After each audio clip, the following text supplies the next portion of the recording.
Like I said, I've done a lot of things. Just this week did Jay Leno, Access Hollywood, The Soup. Next week I'm doing CMT's Artist of the Year award show. Know a lot of famous people, done a lot of cool things. I'll tell you what separates me from the guys I know is knowing this. The famous people I know that have so much money, it's just stupid.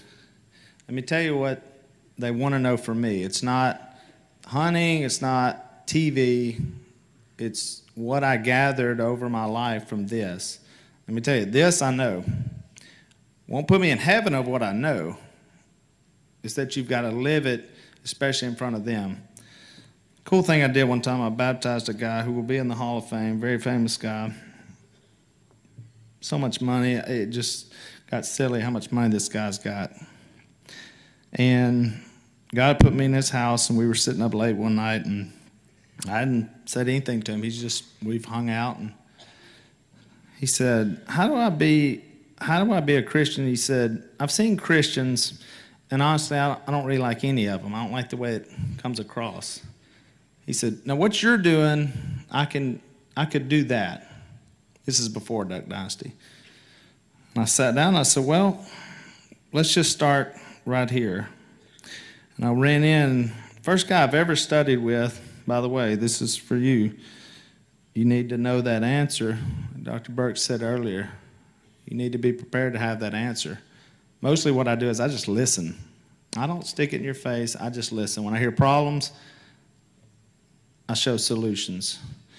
And I listened to this guy. I took him to Galatians 5 and I read through the acts of the sinful nature. I said, does any of those hit you?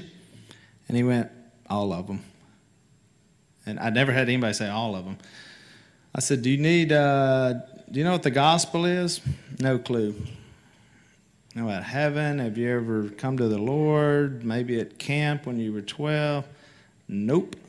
Nothing. This guy was zero, empty. He had nothing. He had no knowledge. More money than he knows what to do is, very famous, and he had nothing. He was empty. He had no hope. He had no joy. He had money and he had fame, and it made him miserable. Some of the most miserable people I've ever met in my life are those people. Went to his hot tub that night. He had just built a pool and a hot tub. Nobody had ever been in it, and I baptized him into the Lord that night. I planted the seed. God put me there at the time. My challenge to you is to do that. That's a cool thing when I look back and think, man, that's what I want to do, is always have that answer for folks. Life is short. Life is temporary.